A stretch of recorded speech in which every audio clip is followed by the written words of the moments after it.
Hello everybody, my name is Sietse Bruggeling and I'd like to tell you a bit about this camera. This is an AF101 and this is an old ENG style lens. I'd like to tell you a bit about how this all went wrong in a way that this camera is very heavy. The balance is way out because this is on the back. There are some things which makes it a very good camera and it really suits me. I first like to show you some examples which I shot last week using this camera, using this lens. This is a short about power generators attached to aircraft engines. It's a very technical corporate video. This is an interview I did about European legislation, which is an interview basically. This is a children's play. I made a registration. This is actually a fashion shoot. I used a polarizer filter on this lens. It was shot 50 frames per second, which AF101 can do. And there was a lot of grading afterwards. And this is my own independent documentary about this Polish guy working in the Netherlands. As you can see, I'm on the roof holding this camera. So these are very different things, as you can see. And for me, I have a documentary background, but I do a lot of stuff. Normally, I make films from beginning, from the first concept until the last edit. So I need a very versatile, flexible camera, as well as not too expensive, because I don't use it every day. I end up talking a lot, basically, talking about the concept, talking about the edit, whatever, but I end up talking a lot. But still, I need a very good camera. I cannot have a really consumer camera, for example. So let me break this down and talk to you a bit, step by step, how I more or less composed this camera and why this is working for me. All right, this is the AF101 Panasonic's camera. Basically, it's a large brick. You get a large sensor over here. Some say the DSLR sensors are a little bit bigger and therefore better. For me, it's big enough. But for me, the most important thing is that this is a proper camera. You get the sound inputs over here. All the buttons are on the right places. You record on SD cards, which is good. You get a viewfinder, or this is the viewfinder. You get this LCD screen. All the buttons are over here, white balance is over here. You get these ND filters over here, which is good too. So basically this is a proper camera. For me, very important is that this camera is very flexible because of its mount. This is a Micro Four Thirds mount as well. And there are many adapters for it. So you can virtually use every lens you ever wanted to use on a camera. Panasonic provides its own lenses as well, which are probably good, and so you can use, for example, the iris knob. And there are all these connections, so it all works together. I don't use the Panasonic lens, which is, I think, probably good. So first, you got this adapter. You have to switch it on, put it on. There you go. And you need a lens, which is, for example, this one. This is an old Pentax lens. I like it because the iris is over here, and on most modern lenses, they are in the camera itself. So this is basically good for me. All right, then you put it on. And there you go. A camera with a lens, which is good. It's more or less the same than the DVX100 I got. You can film like this, you can film like that. You can zoom in with this lens, which is great. Not too much though, but all right. You can zoom in, you can zoom out. You can walk around, you can focus. But now you want to change a little bit of the aperture, and you're here. Especially when you use a microphone attached to this, you will hear clack, clack, clack, clack, and it's contact sound, so it really resonates in the camera itself. So, although this is great, it's terrible. The focus is not that good. You get these clicks, and it's not made for filming. That's basically it. I do use them sometimes, though. For example, I've got this tilt shift lens, this one has got without the clicking. So I like tilt shift lenses a lot. You can do a lot of strange things with them. They are perfect for architecture, etc., product filming, photography. So although they work more or less, after a while this gets very annoying, and you like to have a good lens, a very good proper lens. And then you buy this one, a compact prime Zeiss.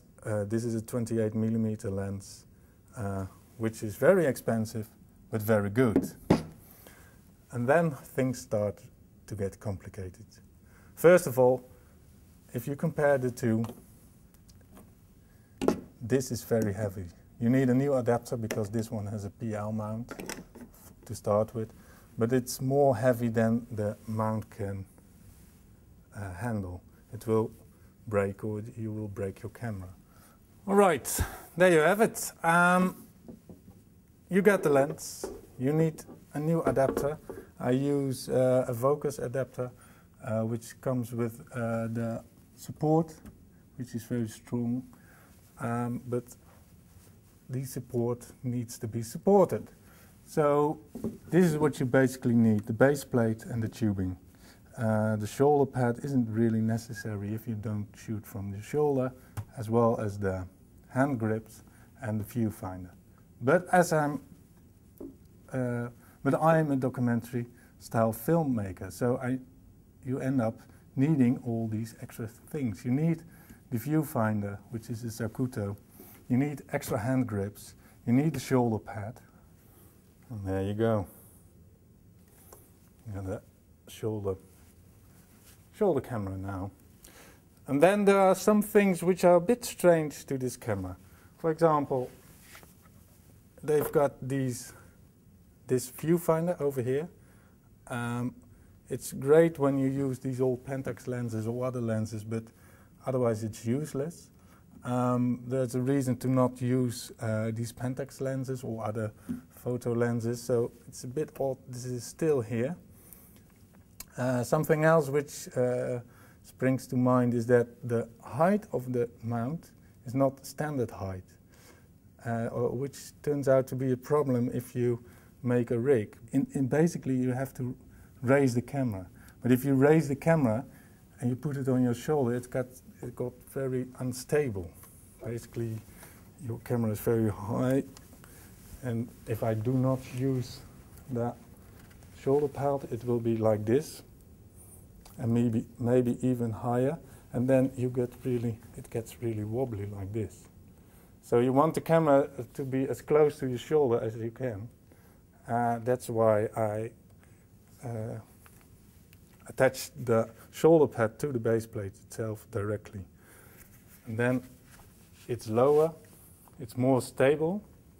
It's lower, it's more stable, but it gets heavy on your arms. Still, this is doable. So since you're a proper filmmaker, you have this lens and you think, yeah, that's great, but I need, for example, follow focus. There you go, you got the follow focus. And of course, you need a matte box as well, because you like to film with filters sometimes. Yeah, there you go. You get the follow focus, and still you can use it as a shoulder camera. This is great. This is not cheap anymore. All these things are quite expensive, actually. The problem is that all these things like the matte box, the lens, are made for high-end film cameras, actually. or video cameras, but more made for the Aris and the Sony, big Sonys. And it's quite strange because now all this is more expensive than the camera itself, which is really something to think about, because this is always the problem. All these things are made for high-end filming, and not like budget filmers like me, who do talk a lot, for example. Now you got a 28mm lens, but you need more. You need actually you would need more lenses, and I think if you buy a whole set of these lenses, this will be 25,000 euro. This is not in comparison, or it's not in balance with the price of the camera, and still you have to switch them. So, like me, I'm a documentary filmmaker, and most of the time I have to be very quickly, I have to be very adjustable to circumstances. So although this is great, I did some drama with it, which is perfect. It's a really great lens. It's not perfect for the job I do. Then you end up looking at the prices for Zeiss zoom lenses, for example. Then you get a heart attack. But still, you need a lens. And I was thinking, well, all these old Betacam ENG cameras have lenses, and they are very cheap nowadays because nobody uses them anymore. Isn't there a way to use them? Well, there is, and that's a big revelation for me, because I bought this lens. This is actually a wide-angle broadcast lens, which used to be very expensive, by the way. Now I bought it for 800 euros, and it is still a bit overpriced, maybe. You can buy these lenses very cheap. This is a Fujinon wide-angle broadcast, but there are many, many other lenses as well. And I will show you how to put it on. First of all, you need a new adapter, which is this one. You can buy them on eBay. They're not too expensive anymore. There is a lens support thing was over here, but I have my Vocus lens support, which is, I think, much better than the standard which was on here. This is more rugged and this is more strong. Right, and there you go. You got a ENG lens on this old ENG lens, or relatively old ENG lens on your AF101. Well, what you got here is zoom without extending the lens. You got a clickless aperture, and you got the focus. So this is basically very great. It does do something with the balance, of course, especially if you start to put on all these other things. This is basically it, and I want to show you now how this looks, because it's a bit different. There are some things you have to know before you start using these lenses. So first of all, this is an SD lens, and SD lenses are still they are much more cheaper than HD lenses, because everybody thinks nobody can use them anymore, because nobody films normal PAL or NTSC. All right, now you see something very important. Is this visible on the screen as well? Because you got this vignetting. It's basically because the lens is not made for this large sensor camera. Very important for these lenses is, first of all, this is a 2/3 lens. There are many 1.5 inch lenses as well. You cannot use them, they're useless. Second of all, you cannot use this as well. Very important is you need this extender, or what is it? Doubler, you call it. Switch it on. There you go. So there are two things which are very important. You need a doubler. The doubler is not made for this. The doubler is normally only really crisp, sharp in the center, which is good, but it is less sharp on the outside. It's not as sharp as this one. You can consider it a style to film like that. I like to see it that way, but I think, for example, if you shoot drama,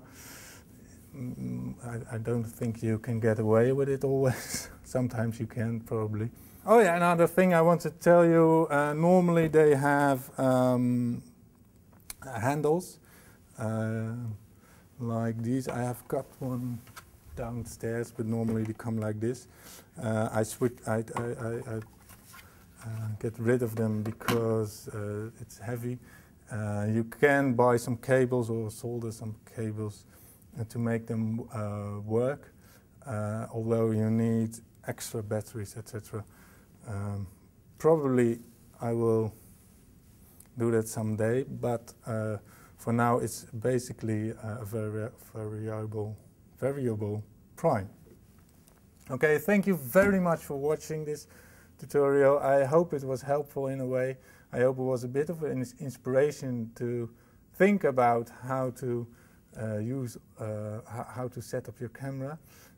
This is probably not the best way to do it. It suits me well, but you have made probably other wishes. So, but I hope it was helpful in thinking how to set up your needs. If you have any questions or remarks or whatever, this was the first tutorial I ever made, so please do comment, send me emails, or I will post it on the Facebook as well. Please let me know. Okay, thank you very much for watching. Bye bye.